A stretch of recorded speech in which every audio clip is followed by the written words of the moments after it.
Hi, here's Julie. I hope you are all well. If you are new to this podcast, I am Julie. I am holistic counselor. I have been working with people for a really long time, more than 15 years now. I will share my life journey probably in one of the podcasts, but today I just wanted to come and share how I'm feeling today because I'm, I really deeply share my vulnerable side always, but always when I have processed it. And today is quite interesting because I am in it, and I just thought that it would be interesting to come and share with you what I have been going through and why I want to share it because I love I love to talk, and you will understand a bit more why this is important for me to share today. So, for the past year and a half, we have had a lot of change in our life. And so, for you who know me, you know that I'm originally from Belgium, so I'm a French speaker. So, that is the accent you're hearing if you're wondering. And yes, we had loss in the family of my partner, and that have really rewired our life, which is totally normal when you go through loss, especially when it's very close to you. Your whole life come back into questionment first, there is a grieving process that everyone go through in their own way.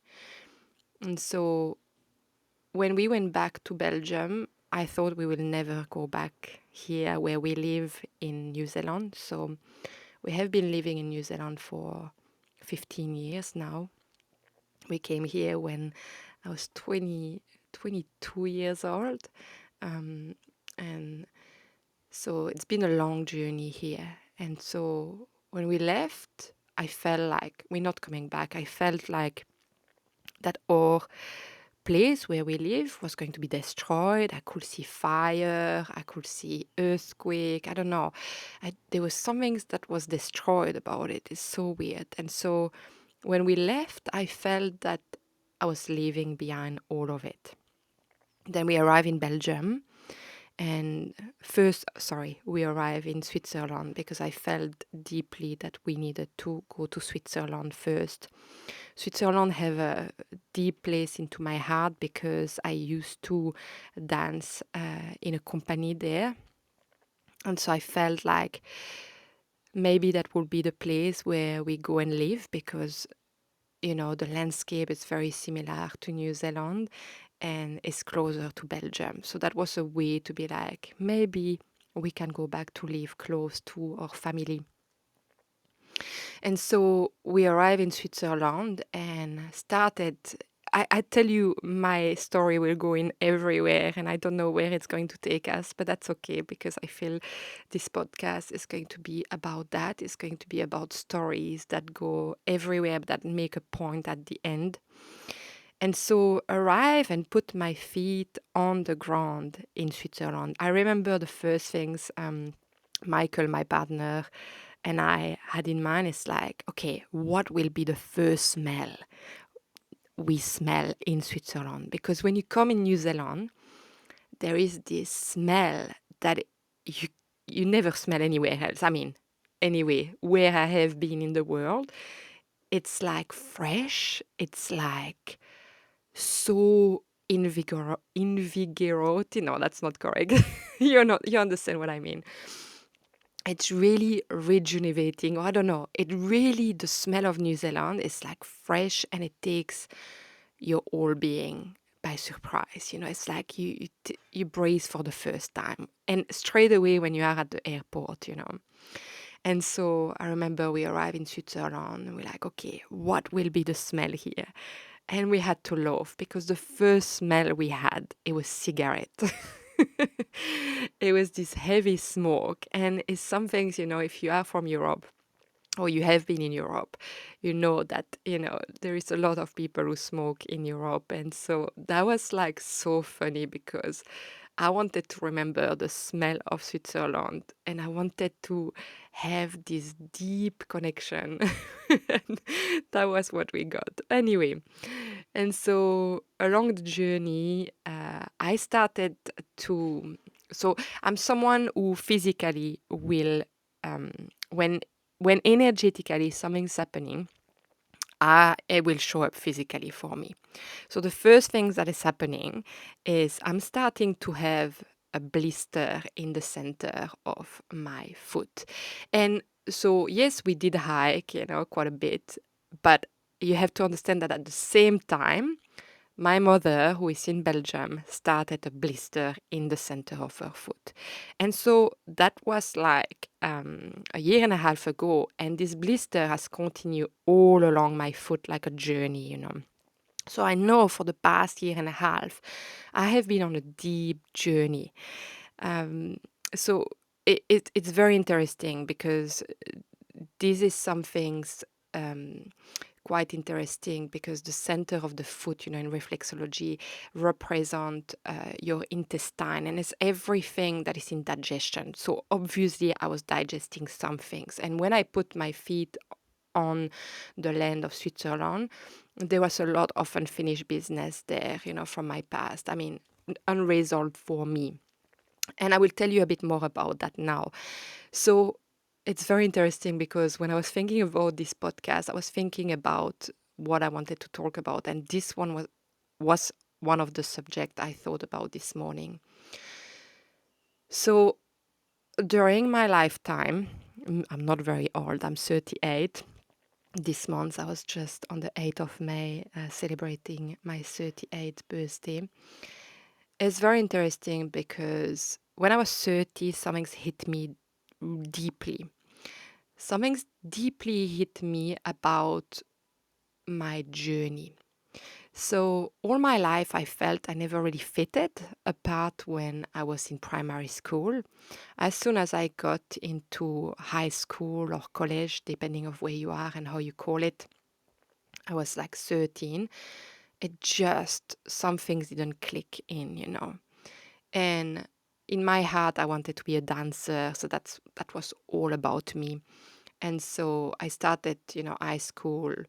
You have to go until 15 years old until you can really choose the career you choose in Belgium. So when I turned 15, I went and auditioned in two different dance schools and I got in one. And so you have your normal subject and then you dance like 15 hours a week, things like that. Anyway, on the top of all your subject. And so why I'm going there is because what I realized when I was 30 years old is that all my life I felt that I quit. I quit so many places. I quit the the dance school, not that one. I mean, yes, anyway, I will share with you the long story, but I'm doing the short version today. So I left dance school, then went to the Switzerland company, left that place. Then I went to study beauty therapy, left that place. And there was this recurrent pattern. And I always felt, why are you quitting? And then when I was 30 years old, I realized that why I was leaving those places is because I was not respected. It's because there was some things that was not right. There was injustice, there was the way we were working, the way things were running. There were some things that didn't actually align with me. And so it took me all those years. And so I started when I was like 15 years old, realizing that actually I was not quitting. No, I was choosing myself.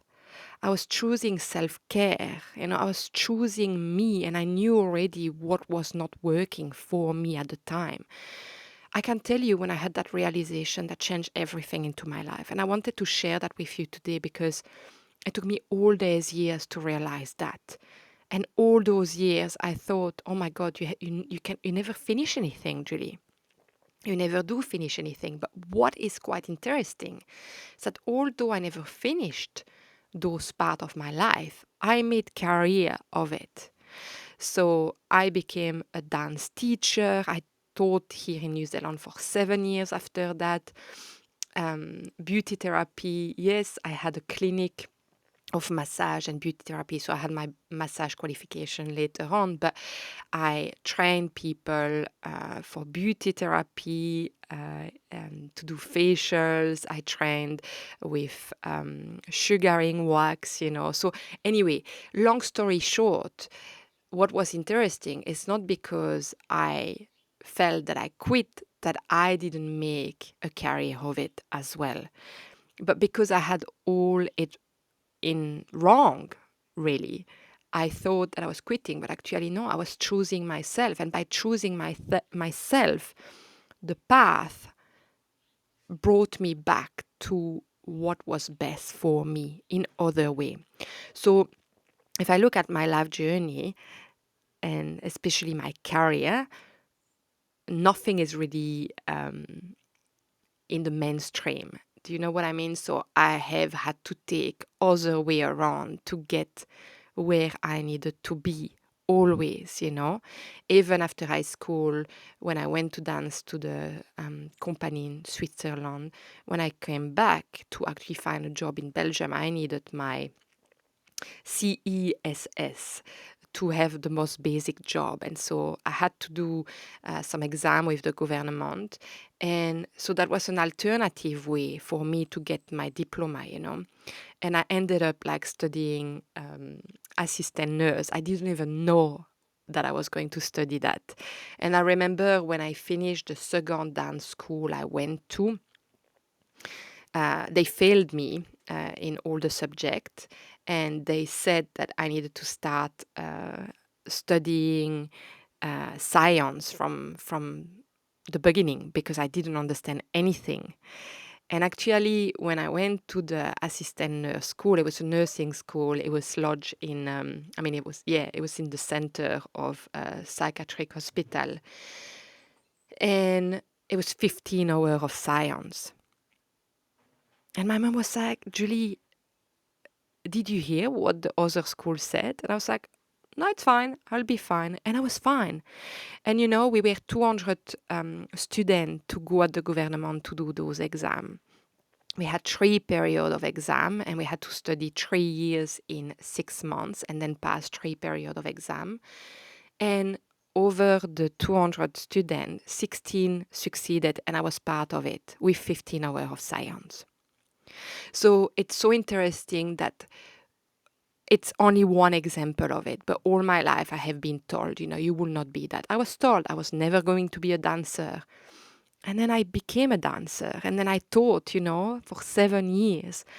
So I know I'm going on tangent here, but I just wanted to say to you, if your destiny is your destiny, if your soul journey is your soul journey, doesn't matter the path you take, you will arrive where you need to be and experience what you need to experience. No one can tell you what you can be or can't be. That is untrue. You know, your soul know, and your soul will take you on the journey to bring you there. And that is such a beautiful thing about life. One affirmation or quote that I really love is like, everything that is for you will never bypass you. And I mean, that is such a beautiful saying, because it doesn't matter if you don't say it the first time, the second time, or the third time. Until you see it, it will come to you, it will show up to you, and it will find you. So it's quite beautiful, because to me, that helped me to surrender. It doesn't mean that I want action, and that I won't make step toward what I want, but it means that I will allow myself to trust and to have faith in my destiny. And I think that's so beautiful. So coming back to my original story, we are in Switzerland, and we stay there only like a week because my dad was like, Julie, you might not remember, but Switzerland is very, very expensive. I was like, nah, it's fine. We will be fine. And yeah, 1 week, $4,000, not US, New Zealand. Um, and we were camping in farm and eating like sandwich that we made every day. I think we went 2 times in a restaurant, uh, which was quite crazy when you think about it. So yeah, I forgot in Europe you pay tax, you pay holiday tax, you pay for the person, you pay for the tent, you have to pay for your shower, you have to pay to use the kitchen if there is a kitchen. So yeah, it was very interesting. It was beautiful. I love Switzerland so, so, so, so, so, so much. I have a really big place into my heart. The landscape is just breathtaking. And and I love the vibe of Europe. It's like there is something very special about Europe that I guess I didn't feel when I was living there. And yeah, so going on in my journey and where I'm at today and why I feel quite vulnerable is that we came back to New Zealand after 6 months. So I felt when we went to Belgium that we couldn't come back. And it was great that I felt that. So for 5 months, Michael one day was like, let's go back. And I was like, no. And then I was like, let's go back. And he was like, no. So we were out of sync, but for a reason, we needed to be there. Um, it was very, very hard. It is still hard. But why I want to talk to you about that today is that so Michael now went back to Belgium and I'm here in New Zealand. And I, yeah, I decided to um, stay here. It was important. It was important for him to go to work through what he need to work through. And so today I'm sitting here, and at the same time that Michael decided to go, one of my really good friends left also city and another one as well. And so today I was sitting, I think, in grief, in grief of, oh, I want to go and see my friend. The friend you can just go and hang, and there is no need of talking about anything. It's just being together. It's easy, it flow, and you go for a walk. You just chat about everything and nothing, or you can go very deep on conversation. And as you do, you process, what you're going through, and in a very simple way. And so today I felt, oh my God, I really, really missed that. It's been now 2 weeks, and I think that hit me today. So it's quite sad, and I was just sharing with my friend and with Michael, my partner, that, yeah, I actually am very sad because we had a very profound relationship. It was simple, but it was profound. And sometimes we have to go through those change. And I feel like at the moment I'm sitting in the center of this change, in the midst of the chaos. Like that's how I like to call it. And I don't need to take part of the chaos. I find that I need to remain myself centered, but also it's okay for me to feel that everything fall apart. But also what I love to remind myself is that when something's fall apart, it means that something is already growing underneath it. So if you look at the Tower card, for you who know me, you know that I love oracles and tarot, and I channel a lot, but I love using them. And so when I think about the Tower card, there is always something that is growing already underneath it, and that's why it's crumbling. That's why it's going.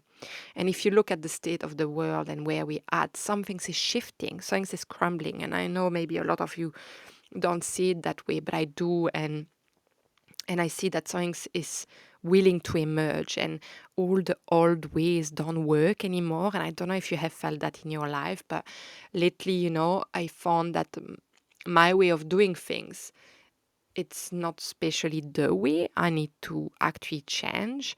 And I think being even more simple, the energy is so potent with what we work with that we can, in a fraction of a second, shift ourselves. And I have, you know, really witnessed that within myself and within the work that I do. And so I just wanted to share that with you today because it's okay to be in that state. It's okay to be vulnerable. It's okay to cry. It's okay to feel it all. And I think sometimes we feel that it's not okay, and we almost like reject or want to avoid the space or the feeling of all of those emotions. But what I would like to invite you is to not fear those emotions, because they are part of your growth, they are part of who you are, they are part of your evolution, they are the transition, they are what actually help you to propel to the next stage of your life, and they not need to be bypassed or put aside. It's okay to feel it all. It's okay to feel that everything crumble. And yeah, I really wanted to share that with you today because I just feel that it's important. And sometimes I'm unable to actually share when I'm in that state. Not because I don't want to share, because I'm really an open book, you know. I mean, on some subject, I'm not going to talk about everything, but I thought this podcast could be about that, could be about me sharing more about my journey, who I am, and why I'm here, and what I have to offer, or what I offer anyway. I just feel like I want to talk freely. That's been one of my, I guess, a big part of my healing journey is to be able to use my voice, um, because, you know, I work on intergenerational trauma, on past life, on what we have experienced here or in this life. And I feel like definitely a lot of our generation have been holding, and the generation, you know, of my parents have been holding a lot from past generation, you know, when we think about the war and all of that. And it was a generation that didn't talk about what happened to them. So of course in the lineage it will have been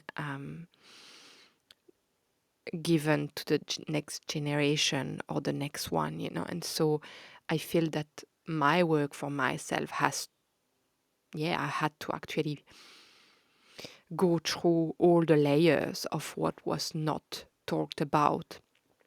And so there is deep fear about that I'm transmuting, which is so interesting. So I know that it's important for me to be able to sit here and share my heart and share my voice, because there is so much there. So this is going to be one of the first one, and I don't know how you're going to relate with it or not. I know it's more me talking, and but I think it's important, and I want this podcast to be about that, to be about just being able to have a conversation with you. And I hope some of what I'm sharing with you help you on your journey. So this is going to be me for today. To all the change, let's cheer up. To all that we have to transmute within yourself, let's cheer up for it, because it is what is making the person that we are each day, is what we transmute, is what change, is what we become. And each minute of it is important, each minute of it is to be cherished. So cheer up to all of this. So I'm sending you so much love for today, wherever you are in your life, whatever you are experiencing. And if you want to know more about what I do already, all the information will be in the link or the description below. I'm sending you lots of love. You take good care of yourself, and I will talk to you soon.